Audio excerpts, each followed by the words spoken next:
Hello, all you gorgeous people, and welcome back to episode 2 of Summoners Rift Radio. You've got myself, Suho, and of course the wonderful Zippo joining us here today as we dive into ProPlay and the current meta and and what we think about it at the moment. Also, Raven, shut up. Thank you very much. So Zippo here will take over. We have a couple of champs we want to talk about, and he'll get us started on that. Yeah, so I guess the first two champions that I think everyone really wants to talk about is the newest champions, Hui and both Smolder. We had Smolder's first game today, which looked pretty impressive. He sort of just reached a point where he outscaled everyone and everything, including Hui. Yep. Don't really know what to say about that. It was only one game, but so far seems like a pretty solid pick in professional play. Yeah. Hui is a little more interesting because he's got a pretty cool flex pick going on in pro play at the moment, where he's being flexed mid and support. Mm-hmm. I don't even know which one he's better at, honestly. I've seen both perform really, really well. Support is definitely a counter pick. It's used a lot into your Renatas and such, which are low range and vulnerable to poke, because his damage is just kind of crazy, honestly. So your Rakans, your Renatas, who are your short range engage, or your Peel, he just sits there and just wails on them, and there's really little to nothing that they can do back to it. That sort of makes sense. I guess he is a very poke-heavy champion innately, so yeah. Yeah. Well, it's definitely very interesting, and I'd be very interested if chat has any thoughts, because I feel like Hui was thought to be relatively weak on release, and he did get a couple of hotfix buffs, and I initially thought he was in a very good spot with no buffs whatsoever. I'm just wondering if maybe they did overshoot the mark. Possibly. While we wait to see if chat has anything, I do want to touch on the Smolder. I know we've only seen one game of it, but I'm sure we've all seen it a little bit in our solo queue and our normals or whatever we've been playing. It's got a little bit of a Zeri effect to me, where when Zeri was gaining popularity, it was kind of that 1-2 item payout spike at a certain point in the game, and it just felt like every team fight became get on Zeri or kill her, or she will just run the game. And I think it's the same with Smolder. Once he hits his 225 stacks, his Q's on such a low cooldown, the percent health burn it's doing, and then the execute, it's just so much free damage, and it just feels very much, if you're not killing that dragon will be killing you. I think it's also, people have sort of figured out that you don't build him traditional AD carry now, as well as champions like Corki. He does have the physical damage going for him, but outside of that, the champion scales incredibly well with some of these damage amp AP items. Yeah, it's very cooldown based. I mean, a lot of people are building the mana immune on him. You definitely get like the rapid fire for just the Q poke. It's not really ever about your auto attacks. It's just, it's Essence Reaver for you, because your Q, again, it applies everything, so it's all about that Q, man. You're just a mini artillery with that. Whereas a lot of people initially were kind of trying to build them on hit or, proper crit where you'd weave mini autos and just Q every now and then, but it's just Q. Raven has replied to your question about Hui. He's said he was kind of useless for a little bit due to taking a bit too long to scale in, so they buffed Hui to make him viable, but the issue is people also started to figure him out, and now he's nuts. See, I think his damage was definitely on the lower end, and it felt awful to play. I can absolutely understand why the community felt that he was weak on release. But just the amount of options that champion really had in his kit, I never really felt like he was weak at all. And this was just after a few games of playing him struggling. But I thought he was relatively balanced. He offered a great deal in teamfights, and his damage wasn't actually that weak if you sort of played it a bit slower. Just not a burst heavy champion, which people aren't used to. Yeah, at least not until later game. But I mean, definitely with Hui, unlike most normal champions, every new champion takes a while to learn. When you have 9 different abilities, or 10 if you include your ulti. And I can't tell you how many ways I've seen to spam QW non-stop, and that's about all they do. Yeah, there was definitely a lot steeper learning curve to that champion, but now that everyone is learning the situations of every ability, and learning that this guy actually has some insane utility, as well as just the raw damage he can pump out. I mean, he does basically everything you need, man. And that's, I think, And why... he's a very safe champion, I think, is also very important. The versatility in his kit allows him to play against pretty much any matchup in a safe way. So, get it? Yeah.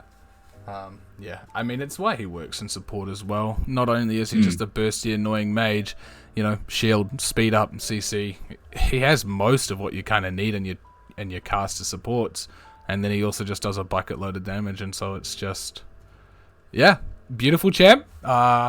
Definitely showing in pro play that in the right hands that he can do a lot, and so very excited to see more of Hui and see kind of where they go with that, because absolutely. I'm loving it. Very interesting champion. Yeah. Another champion who I want to dive into, someone I'm very fond of, just due to Zed is shit. Well, Zipper, do you want to take that? I won't disagree with you there. Zed feels pretty shit. You don't think hubris in that from last episode has helped him? Look, I really thought it might, but everyone else just abuses the same items better, and I think if you're going to play Zed at the moment, you're going to play like Eclipse, Shojin kind of build, sort of similar to old style Zed, and it doesn't feel super fantastic right now. So no, I'd just rather play Talon or It's not quite what Zed, what you want him to be. It's a different, And you can play like literally Lucian mid and build full lethality and get a very similar style of play. Just a lot easier, I mean, I'm glad you've pulled up Lucian there, because that's the champion that I want to speak about. Initially coming into tonight, I've been watching a lot of LCS and LEC compared to Korea and China, and my impressions of Lucian were very suboptimal in a pro play scene. It's just win rate wise and just performance wise not looking good. But then I went and looked at a few stats, and I think it's the most prioed pick ADC, other than Ashe, who's just perma-banned, in both Korea and China, and the win rates on the Lucian are huge. And I think part of it's to do with its match twitch, which is often Nami, but it's also just the quality of ADC in the Chinese and the Korean leagues compared to LCS and LEC. They just pilot that champion something different, man. I don't know what it is, or they just know their windows, they know their spikes, they play it perfectly. And as Zippo and I were discussing, the biggest issue we think with a lot of Lucians, and Doublelift even said it himself in a cast, is that Lucian is one of those champions is so easy to throw on, because if you lose your lead or lose a couple of kills or whatever it might be, he falls off very hard. And I definitely think the fact that Korea and China are so much more disciplined and just a lot more better, that's fantastic English. A lot better. They just know how to pilot it. They make less mistakes. They know how to close out a game. If it's a game they should be closing out in 15 to 20 minutes, they will close it out. They're good enough to. Whereas you look at regions like NA and even EU sometimes, they don't have that ability, that skill level to just, we should be beating this team with this lead. I think a large part of this comes down to the training that goes in, like just the average amount of training that goes into it. You see China and Korea, they put in insane amounts of hours, and it shows in just like the gameplay. You literally compare the gameplay side by side, and you can tell the standard level of micro gameplay is just on average better. And then the macro, obviously the infrastructure that they've set up there is just, it's phenomenal, man. Way beyond. It's set up for success. I mean, exactly. They've even outside it of must be a brutal lifestyle in a way. I feel, to be a Korean or Chinese professional, but you almost have to be, right? I mean, you look at swimmers, you look at competitive over there. You look at swimmers, you look at triathletes. I mean, track athlete. They're day in, day out in the pool, on the track, sort of thing. Any basically sports star, that's their life for a while. And so Korea and China have definitely, made it that way as well, whereas it just seems a little bit more laxed in your other major regions. And I think even just outside of the training and outside of the practice that they put in, the sheer amount of season games that they play, it's double or triple what LCS and LEC play, purely because they play best of threes. There's so much more practice and a lot more going into their games. Factor, best of threes are crazy good practice compared to just best Well, of ones. it's you know? arguably a big factor in our world's performances. Yeah. And I say our meaning NA and Yep. EU as well, because I sort of include them in that group. But yeah, it sort of shows that I think we had a couple of years where we had the same format that they did, and those were probably the closest years we had ever competing at Worlds. Yeah. And I think it's only really gone downhill from there since they reverted those changes. So Yeah, I mean, you just have to look at every year's results. NA or EU are just happy if they get one team through to quarters, you know? yeah, And it's kind of like, you expect it every year now. You just expect it to be and we China, just hire LCK. their players.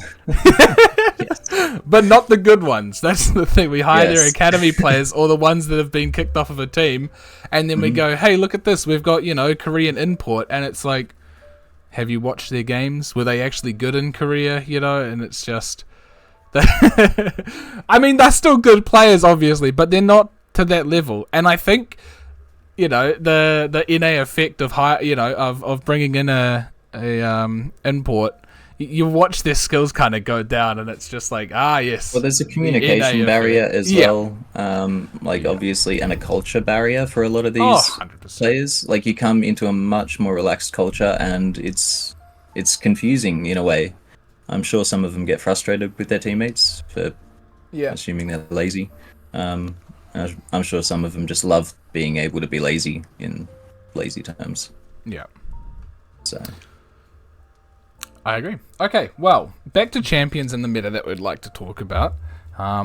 Touching on Lucian, we said that he's dominating these bigger regions, and as I mentioned, it's down to a lot of the time what their supports are being Milio and Nami, and just how much they facilitate this champion. I mean, especially when the double support item was very prevalent. You'd get the Blood Song on Lucian, and you'd build your Storm Razor Rapid Fire, and I forget the name of it, but the Energized Lethality item. Voltaic Cyclosaur. That's the one, yes. Voltaic. I mean, he'd just dash in, auto queue, and people died, and it was just, it's such a crazy amount of burst that if you piloted that well, this champ just ran games, man. It just made any fight a fair fight that you didn't really need to scale into later games or team fights, because it was a 4v5 and you kind of had that advantage. And I'm just really, really happy to see that Lucian was performing. I was, quite sad coming into this thinking he wasn't, because it's just such a fun champion. Well, it's funny because I remember you telling me that he felt pretty good, and you thought he was going to be pretty good. Yeah. But then you were looking at the NA and EU stats, and it wasn't looking so good. Yeah. So You just watch the difference, though. The Lucians, just incorrect timing, not the right spikes. Like, they're taking fights like they're PTA and crit sort of thing, whereas you just play this bursty, out of range, kind of use the Nami E, use the Milio double, and they're just free trades, and it's just... I haven't quite adapted yet. No. But it's beautiful to watch when it's played. It's lovely. But I think another thing that makes it a lot better is that the LCK and LPL have adapted most of their engage being in the jungle, whereas you watch a lot of the NA and LCS, a lot of their engage is in the support, and they like their dueling junglers, and that means that Lucian then again, doesn't have the right supports for him to kind of pop off. Do you think that that's a fair point, Zippo? Well, absolutely. I mean, you see some of the NA and EU supports get locked into some very hard engage support Basically, champions Nautilus because they lack duty. it in the jungler. Yeah, exactly. It seems to be a lot of Nautilus and Rakan, I guess. Yeah. Just because it's sort of the go-to matchup there. But it's really interesting to see the total stark contrast between that and Korea and China, because Korea and China are totally the opposite. They're going full-on support casters, buffing the carry, really like propelling that early game momentum forward, getting them snowballing. And NA and EU are just playing very, very greedy junglers, I guess. Very, very early game, greedy Very dueling high pro junglers. Zin and Yeah, Vi. They do seems pick like- up the Rel and the Mao a little bit, but their Zin and Vi pro is just a lot more, and it just They doesn't really perform. want to secure these early game fights, and I think it's probably due to Void Grubs being such high priority. The first ones being pretty much level 4, level 5, if you can get it safely, is pretty huge straight off the bat. Yeah. So they really like that priority. But I think it really baits a lot of teams into sacrificing power elsewhere that you kind of need. Yep. And yeah, I noticed a lot on that that could just be void grub point. my We were, opinion. we had a discussion about it in our first episode about how important the grubs are, and I think a lot of teams are working out that if you give the first 3 void grubs, play your engaged junglers, play for dragons, stack them. By the time the second void grubs come around, you're at a team fight point where you're stronger than them. You take the next That's 3, exactly deny right. them having 5 or 6, and you're now at a point where you're scaling into the late game and you have dragons stacked. And I think teams are just very well identifying that void Well, grubs. the other thing is champions like Rel and Maokai are actually taking grubs quite easily Oh, I mean, themselves. Rel is the best they at are taking void absolutely grubs. destroying them. Yeah, so if you have strong prio in your lanes and a strong engaged jungler it ticks all your boxes, really. Yeah. Gives you freedom over your mid and bot side of the map completely. And I've noticed if you look at the top lane meta, of course, it's pretty much Aatrox, Udyr, something that can just get really hard top prio Yeah, and Cassante, good old and scale into a well balanced. Oh, they sort of nerfed the frontliner. Rel? Okay, good. I was going to touch on that fact.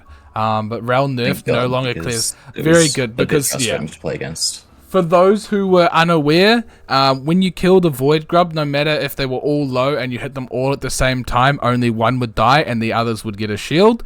Rel's Q, being a shield destroying ability, was able to kill all of them in one shot because as the shield spawned, obviously her Q killed the grub shield, therefore all 3 would drop at once. And I believe her and someone like Blitzcrank were the only champion that can do it, although you'd never see a Blitzcrank jungle.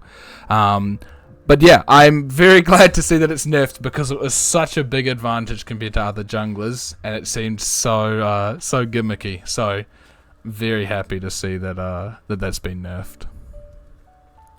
Very interesting. Yeah. Yeah, but I mean, the Rel Mao being so popular, they're just such fantastic forms of engage. I mean, big AoE, big frontline, big tank. It's what you want in your team, basically. Any game you're playing, right? And so you look at that compared to... I mean, they still do pick the Xin. They do still pick the Xin and Vi in odd games, and they can make it work, but it's usually to shut down a very specific champion, I've noticed. Yeah, It's it's less of very a priority situational. pick and more of a, Rel Q on more of an grubs answer. nerfed, not removed.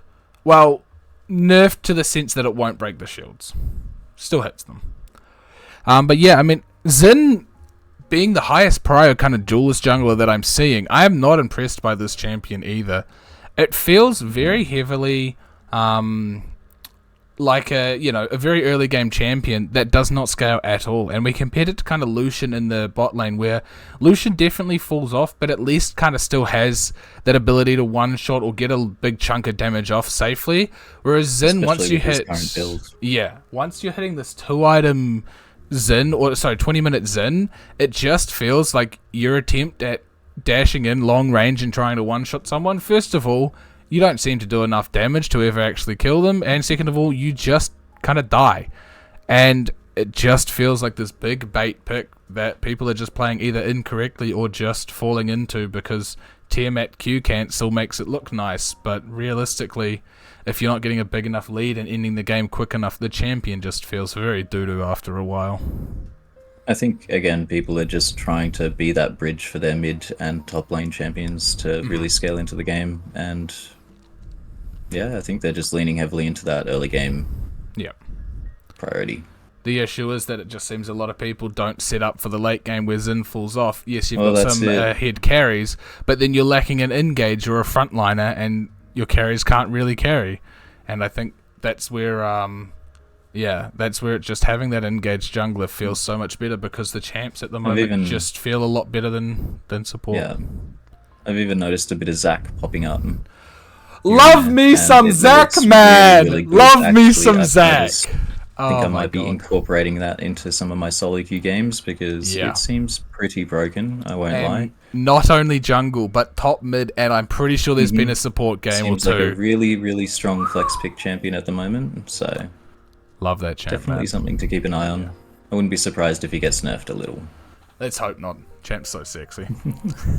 But yeah, he's fun, but yeah, that's the thing though, and with the topic of engaged supports, I think with the new support item, it's definitely helpful, and I think it's still a definite viable option, but a lot of them don't feel great. Like, if you're picking Rel on your team, put it jungle, right? Why would you put it support where it just clearly kind of outperforms in the jungle? Yeah. It just seems silly to have it support instead if you've got that picked. Nautilus, I mean, he's always a point and click for those slippery carries, and I think will always have a place in the game if that's what your team absolutely needs. I mean, he's a fine engage. He just, it's just a little squishy, and it's not as much AoE, not as much tank, but still perfectly fine. Yeah. Rakan is that one that a lot of people look at as your engage champion, but he is so much better as a secondary engage. He's definitely a secondary engage. Far too squishy and far too easy to interrupt. You know, there's just too much that can go wrong for him. So Rakan is so heavily a secondary engage, and that's why you unless see... you're T1 Wolf, you can't be like... Yeah, and that's why you see with the Rel Maokai him pair up so well, because he just... Yeah, he keeps everyone in one place once everyone's in the one place, but it can be very hard unless you find a godly flank to be the initial engage. Yeah, heavily agree. I think the Western teams still have a bit to figure out when it comes to the current meta. They're sort of like mimicking the LCK, I think, but not really understanding it. I think there's definitely a few things that they've definitely mirrored. I mean, Udyr, Cassante, Aatrox, top 3 champions across LPL, LCK, and LCS, and Cassante is top in all 4. You know, like the top meta they've kind of understood. The LEC is a little different. They have a few players that love their flex picks or their spicy picks. They've got a lot more Zax and Nars. I mean, they've got Adams, so you've got a few Garens and Olafs and that in there. So the LEC, little bit of a outlier there, but again, Cassante is still one of their top champions, and that champion, I am sick of seeing. I'm gonna put it there. I'm not interested in watching more Cassante. He came out. I mean, when he came out, he had counterplay. He was still very annoying and very strong and very frustrating champion to verse, but it felt like there was at least a little bit of counterplay or a little bit of, you could beat him. But now I don't know what they've done or what's happened, but he just feels just revolting to verse. The Riot Classic. The Riot Classic. They say something that on paper sounds fantastic. They say they want to remove some of the no counterplay issues and turn him into less of a stat check and more of a, I don't know, hyper fed, or I don't know, hyper fighter. Yeah. I think it was the word they used, which is, I don't know. And now he literally just beats you down. He just stat checks anybody. Pretty much from any deficit whatsoever. I've noticed it doesn't matter who I'm playing. He gets an item and he will ult me and just kill me 100-0 from like 30% health. It doesn't matter how. I don't know how. I still don't know how. I've played that champion and I still don't know how I'm doing it. It just works. It's broken, in my opinion. But and especially on the topic of, his ultimate is, I think, the biggest issue in the champion, in which it's meant to make you this squishy 1v1 duelist that wins the fight. But, obviously if a team gets on you, you die. But it doesn't seem like if a team gets on you, you die, right? No. I mean, you're meant to isolate a fight by ulting somebody out and over a wall, but most Cassantes kind of just ult into the middle of a team fight with Q3 ready. And they just, the amount of Omnivamp and CC he kind of provides... He just lives for so long, dealing so much damage while being so slippery, and it just feels so unfun to play against because there feels like there's very little you can be doing against this champion. Well, yeah. I mean, I think that's it. It just feels like there's very little counterplay. You just get stat checked. Yep, there's obviously situations where you can beat it or you can get the top of it, but it just feels like those situations are so far and few and so difficult to pull off.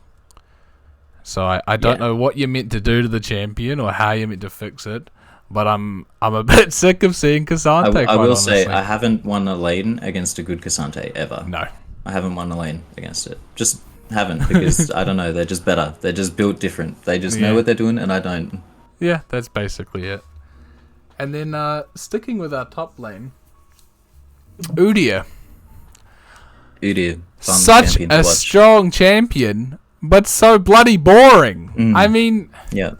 he just No, we love turning top lane into a complete stalemate. It's fantastic. insane prio, It's really proxy peak waves, League of doesn't Legends die. spectatorship. Yeah. I'm not a big fan of the top lane meta. The only champion is Aatrox, and even then, we've seen Aatrox for the last 4 or 5 years now. Yeah. I really want something. At the risk of being flamed by Irelia haters, bring back Irelia.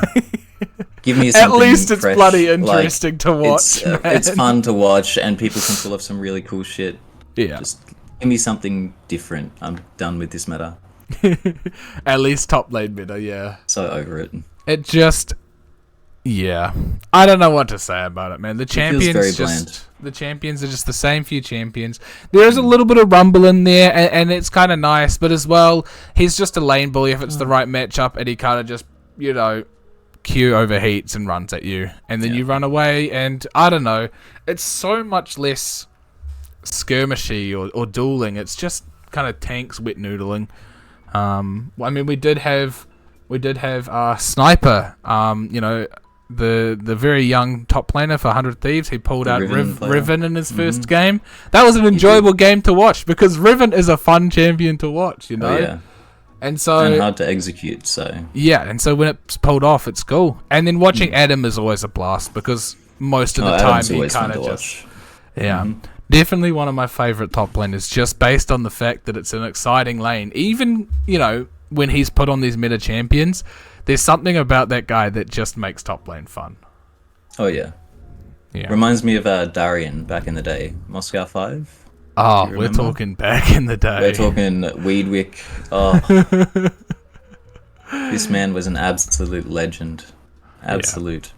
Beautiful. This was back in the day where you built, Mana Mune on Aatrox. On world stage, just for... Why not? Yeah. Mana champion, right? Good stuff. It Yeah. was great. Oh, beautiful times. Entertaining player to watch, for sure. And that's what it's Adam about, definitely right? up there. Yeah. And that's what I like about the LEC so much and why I kind of watch it a lot more. There's some fun players, man. There's some people that do some wacky shit and pick some wacky champions. Oh, excuse the mic. And it just looks like they're having a bit of fun, And that's what you want to see. And there's some interesting plays. And it's exciting to watch. It's entertaining to watch. I think the LCS is similar, but more in the sense that you watch some funny fails in LCS and some interesting decision making, and it kind of makes you feel a little bit more human when you're watching the pros play. I'll be honest with you. Oh yeah, it does. I think that's the big difference between the viewership as well.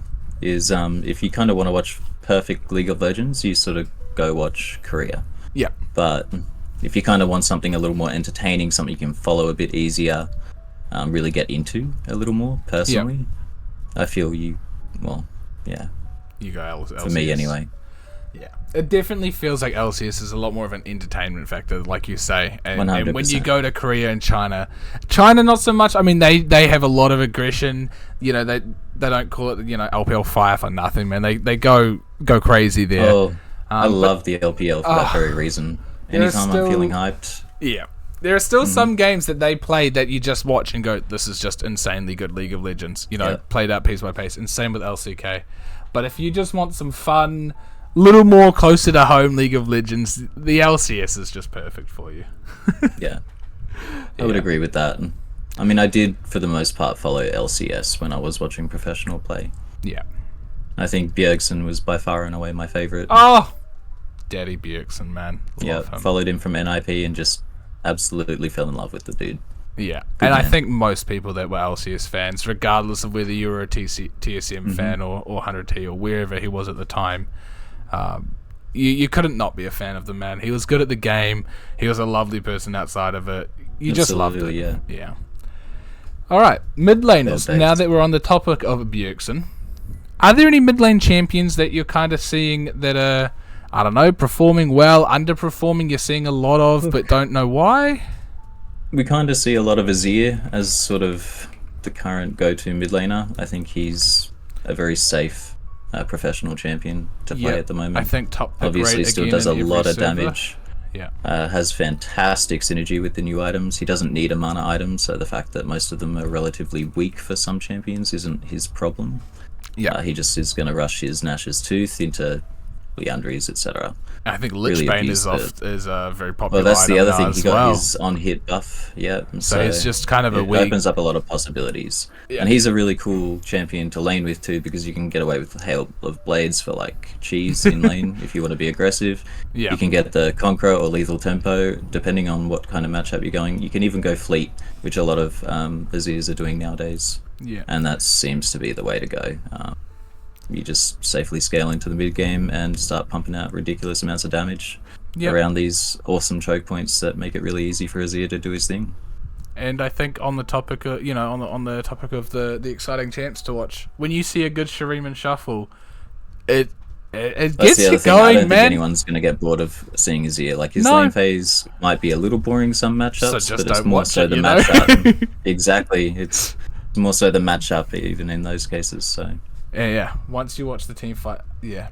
I love Azir. I like that you mentioned the rune choice, because it's definitely something that, you get into a game, it's what Azir rune do I take? And you could basically take any of them and not be trolling. I've seen a lot take, your Comet and Eerie and stuff like that. Anything that you kind of...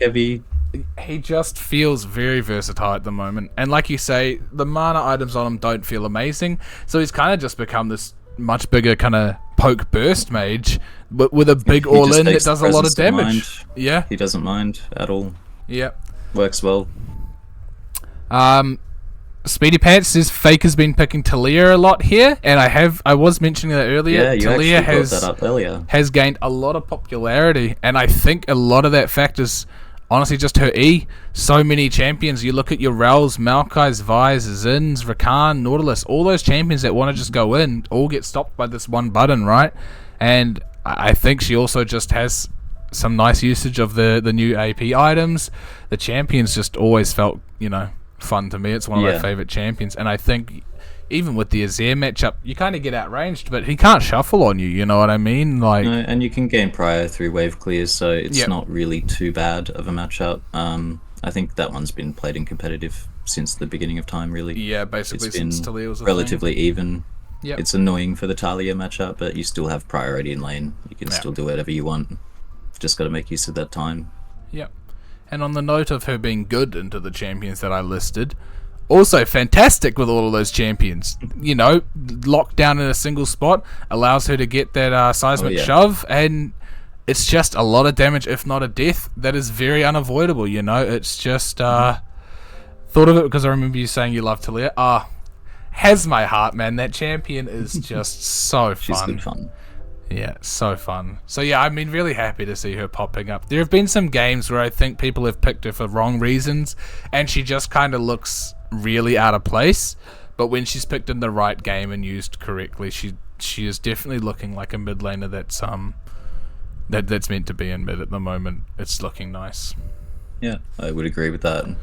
Yeah, she definitely didn't feel like a mid laner for a long while, but they did kind of fix that with the changes. So yeah. Yeah, I mean, people like Midbeast, I think the end of last season when he went to Korea, got to chow with that shit, so I mean... Swore by it. Yeah, definitely coming back, and I'm glad to see it. You know what I'd like to see? Tell me, Zippo. Zoe.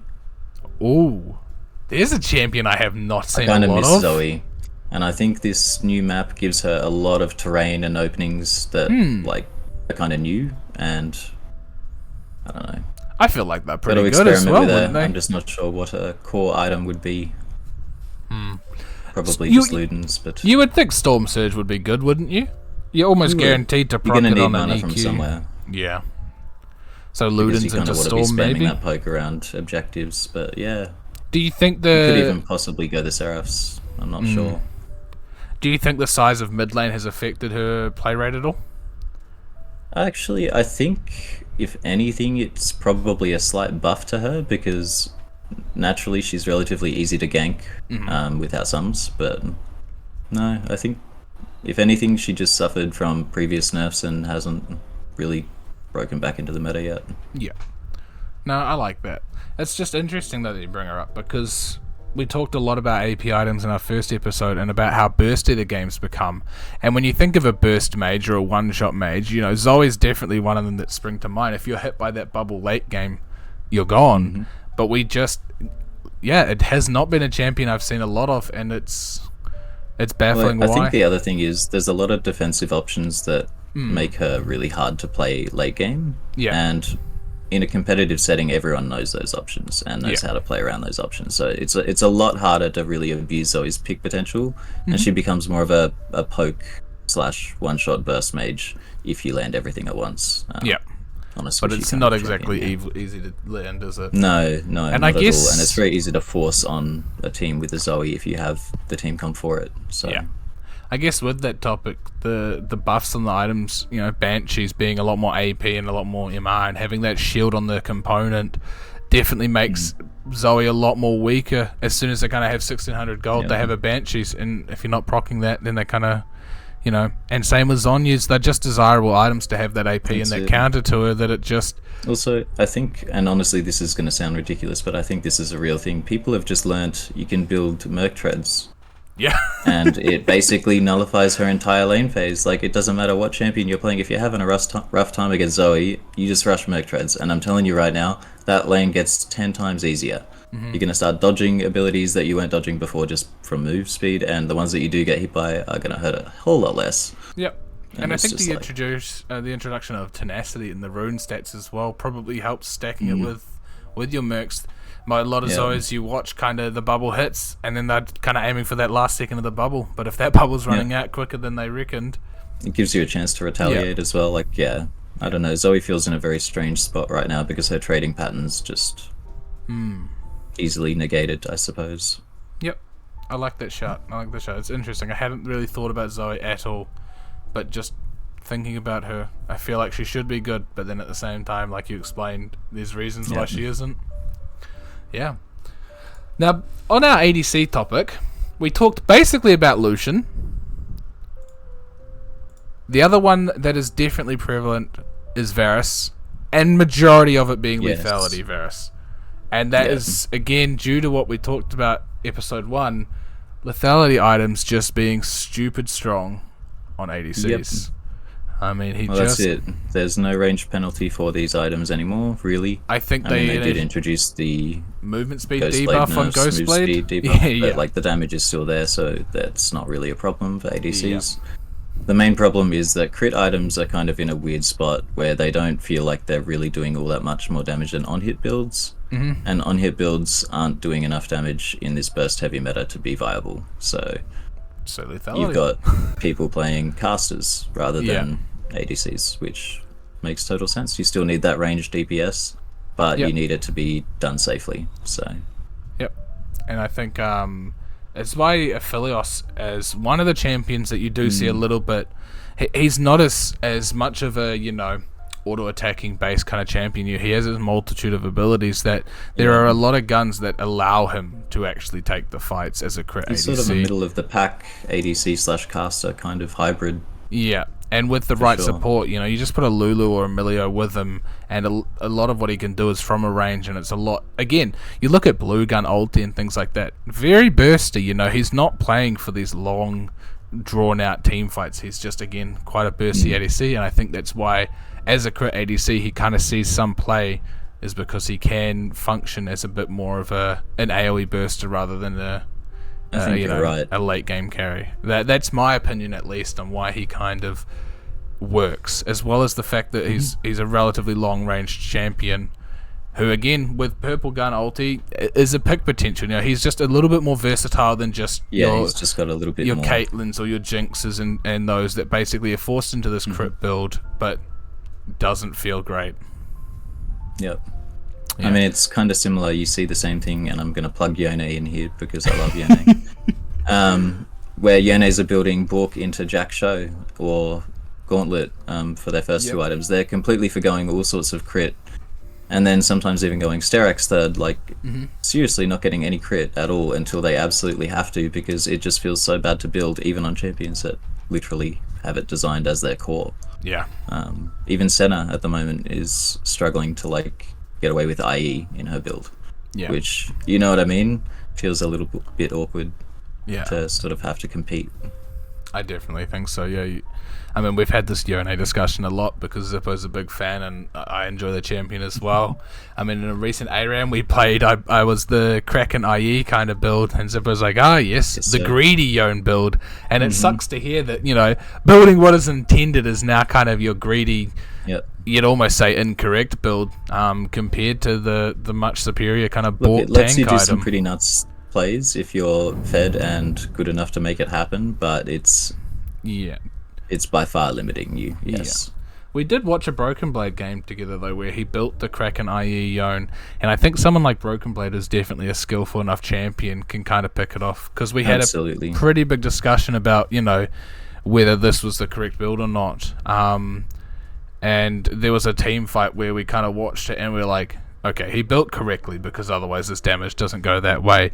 But yeah, you watch a lot of Yones and even Yasuo's. I think there's been a few of them that are building again. It's just Bork into Jack Show or Gauntlet just to stick and kind of be relevant, because crit, you're just too squishy and you don't scale hard enough that it matters. That's even with exactly these right. champions that scale even better with the crit, it just doesn't feel good yeah. enough.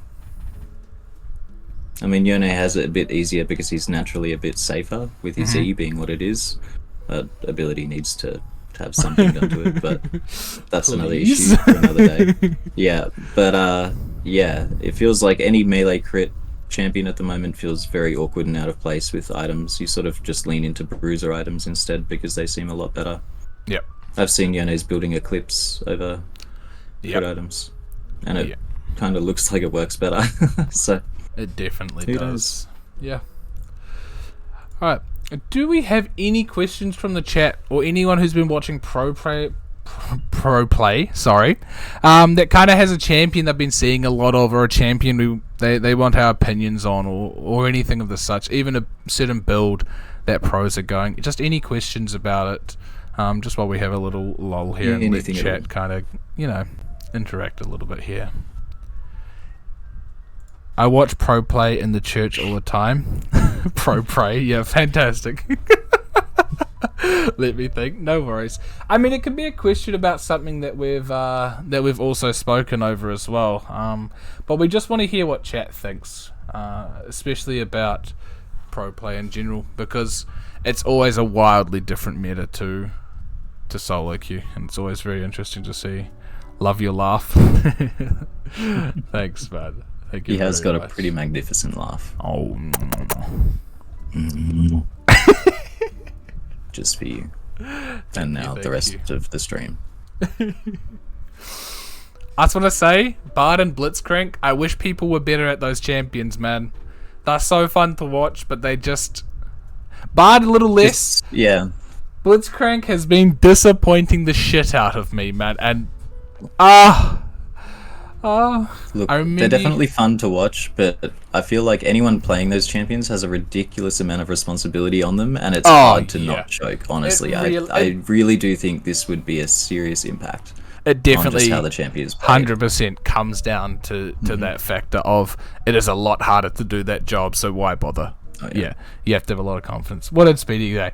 I remember you talking about type of junglers, how, and I think Europe is early game aggression and Korea is tank. What is your preference and thoughts on Elise? My preference personally is I like my tanky engaged junglers because I am a support player who loves your champions like Rakan and that, who wants to be the secondary engage. But again, I'm perfectly fine being the engaged, so I'm kind of either way about it. I just think as a whole, your tanky engaged junglers are just better at the moment, and Maokai, Rel, Sejuani, they all have very obvious go buttons and lockdown buttons. They're just fantastic champions. They're just more consistent, and I think the tankier items at the moment are a little bit broken, if I'm being totally honest. And because they have more gold income, they actually get those items, And I mean, champs like Zac, they just have obvious go buttons, they use the tank items well, can afford them, and just apply great lockdown CC to allow you to play your casters. I mean, you look at champs like Milio, Renata, Rakan. Those champions at the moment are fantastic if they can do their job, so why not allow it? I think there are more than enough carry options in the game from your 3 lanes that it's better to pick something a little better for like allowing that to happen, if that makes sense. 100%. And bot lane support is a part of a carry lane. You kind of want to give that support the freedom to pick whatever they want for that lane. And it shows, like you see people counter-picking in Korea. Lucian Milio gets counter-picked by Aphelios Lulu, and they're just shoved in the whole game long. Like, absolutely all game. So it makes a very big difference in sort of what your team comp is allowed to do. Whereas you see like NA team comps, EU team comps, they will sacrifice a bot lane completely in order to gain some form of engage because they don't have it elsewhere really. Or not enough elsewhere, not reliable enough. So they need to pick up Nautilus, something super reliable, or a Khan, and force it. Definitely so. Thoughts on Elise? I think in solo queue, always a fantastic champion. I think especially with how bot lane bushes are now, especially red side, very easy to kind of get your dives off and get out. But pro play, I think, has the Xin Zhao effect that kind of falls off too much. It doesn't give you enough that late game you're going to actually be able to do it. Solo queue it works because people don't play correctly and she's allowed to get these free picks and, you know, roam around and do Elise things. But in pro play it's just too well organized that it just doesn't work as well as you'd like it to. Yep, I think that's pretty much it. Another interesting talk could be T1 finals on Worlds. The whole lead up they did passive scaling comps and then my mains pulled out Lee Sin in finals. I think that's just a very classic kind of, you know, you've got to keep something secret for finals. Every team kind of has their surprise picks or their secret picks. And you can bet they practice the hell out of this leading up to it.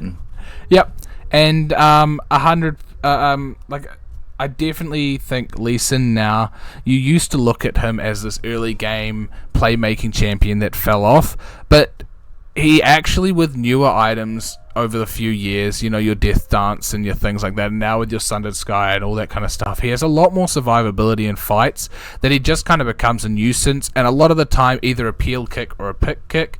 And so I think while he has an insane early game and a lot of, you know, invade potential and a lot of early gank potential, he still kind of scales really well if it's a good Lee Sin, that it doesn't really matter how late the game kind of gets, he will find a way to be impactful. Zippo is a Lee Sin fan.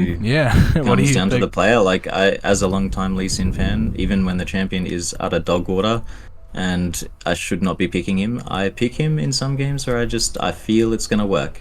And I haven't ever had a negative win rate on him, so it seems to work. I think if you can play the champion, you can usually make it work if he's not total in the gutter, I guess. Yeah. And I actually think this season he feels quite nice if you rush the lethality item, the new lethality item, Profane Hydra. It feels really, really good for his clear. It gives you some really strong early game agency. You can transition straight into, Sterax for a second item. Give you a bit of beef, tenacity, everything you want. I think he's actually in a very strong spot at the moment. I definitely think so. Haven't seen him a lot. Maybe we'll see that get picked up. Yeah, hasn't been there a lot in pro play, I don't think, or at least from what I've watched. But I think there's still those few odd people. I've noticed they seem to be sleeping on the Hydra. So we'll see if that's because they don't think it's good or whether it might be they're patch just late difference. It might also be patch difference. Yeah, like you say, Profane Hydra has been, although a lot of Aatroxes are now picking it up, rushing that item because it just basically allows you to tear through anyone. Nice item. The fact that it's extra damage below 50% health, you know, you kind of Aatrox Q1 and 2, and then they're below 50, you hit them with a Q3 Hydra with your passive auto. A lot of the time, people just pop and you don't know where the fuck they went, you know?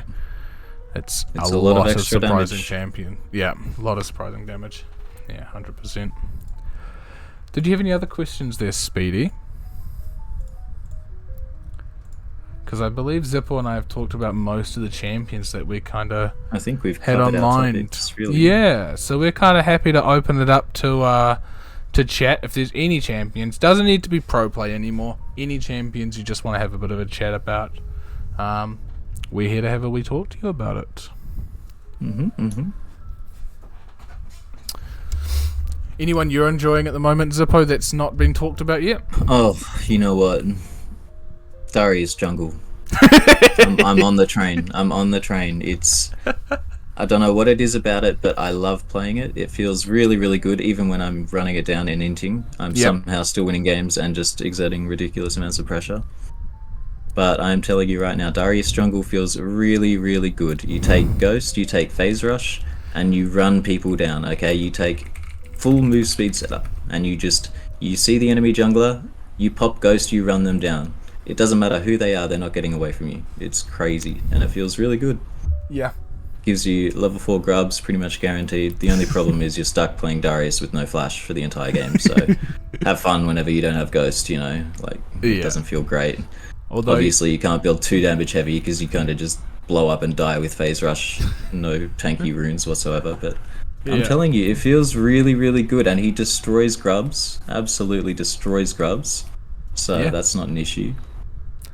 Yeah, no, I've outcleared Lilia's, Brand's, Rammus. I've outcleared literally everyone. Yeah. It just feels good. I'm glad you mentioned the Brand, actually. Champion that I kind of completely forgot about that has seen a lot of jungle presence. Recently been nerfed slightly, but Brand is not a fun champion to verse. Not at all. It's just so much damage that just feels like it's continuous, and he didn't do a lot for it. And Especially when they made it more obnoxious and he can bounce his ult off himself. Yeah.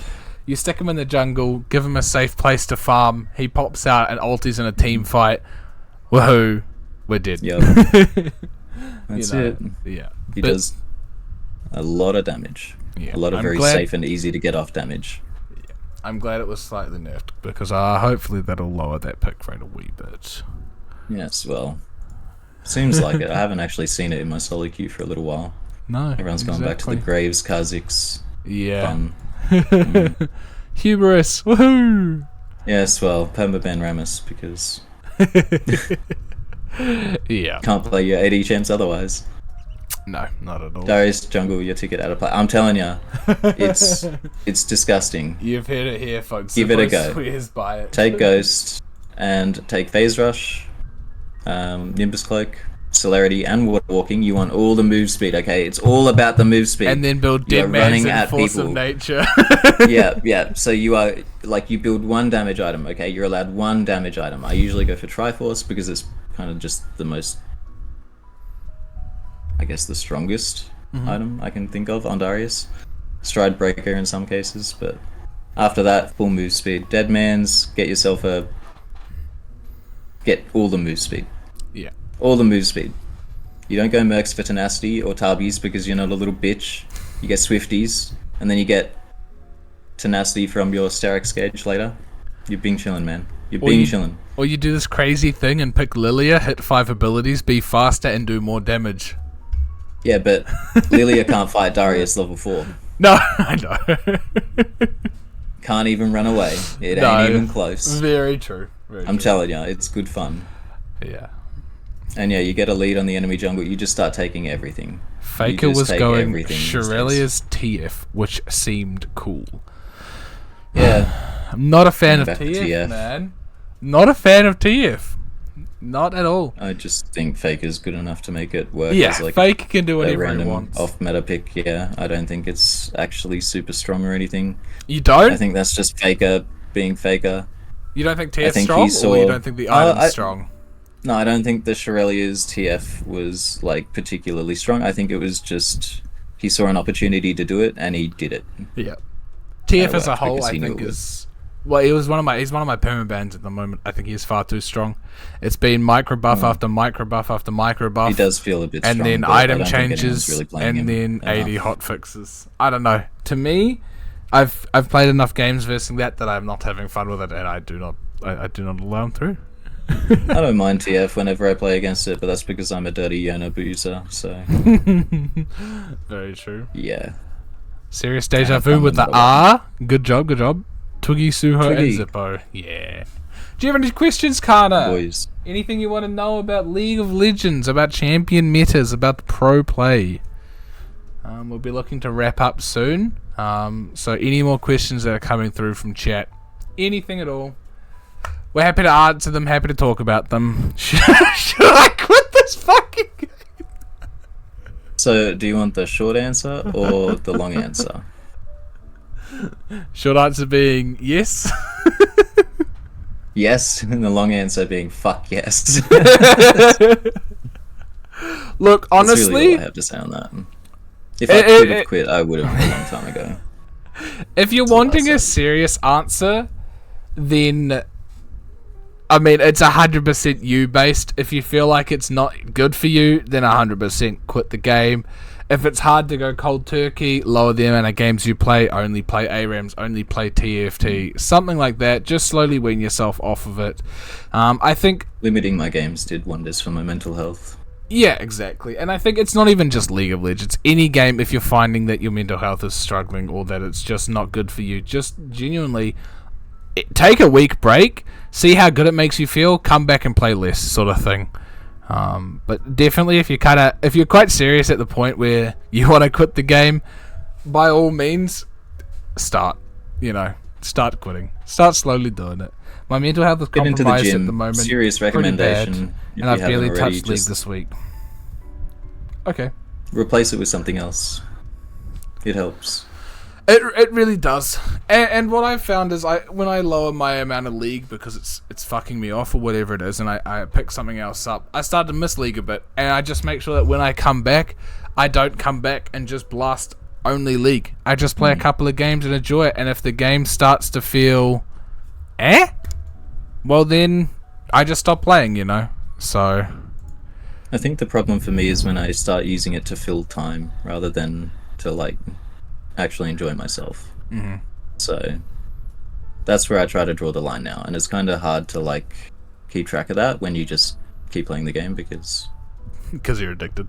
Because we're all addicted. Really, that's what it comes down to. But yeah. About a month ago, I remember I had a bit of an explosion during a ranked fives game where I just went on a rant about how I fucking hate how addicted I am to the game. Because when you're having shit periods of the game, all you want to do to fix that is play the game and have it go well. But it doesn't happen, It just doesn't happen. And so it's one more, one more. One more. The next game will be better. I don't want to... Yep.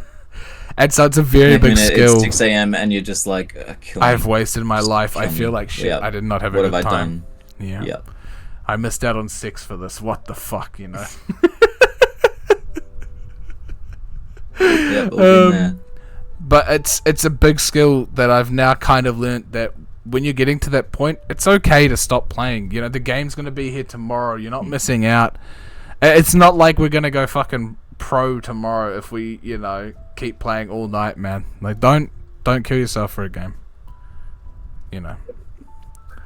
You fucked your wrist and now you can't go gym. There's a lot of exercises that don't involve your wrist, brother. And how did you fuck your wrist? Wouldn't you like to know? Alright, well I think we've kind of come to the end of today's stream. We can't bench press too bad. Super degenerative. Yeah. Only going to get worse, so. Yep. Next week we are going to be bringing on a guest. This is news to Zippo. I was meant to tell him prior but didn't, so we're going to have a guest with us. I don't believe we've got a topic yet, but stay tuned. I'm sure I'll let everyone know during the week what it is. Get some questions ready, come and see us, and we really look forward to seeing you. Episode 3 of Summoner's Rift Radio. You've been a pleasure. Thank you for those that chatted and interacted with us. How can you get on the podcast? If you want to be a guest on the podcast, reach out, let me know. I'll put you on the llist, and we'll see if we can get you on. We're happy to take on anybody. We want it to be, varying skill levels and involvement in the game so that we can get, a bit of a wide understanding of how people think about this game. So if you're actually interested, and that goes for anyone, flick me a DM, leave me a message, and we'll at some point sort it out. But for now, have a fantastic night, you lovely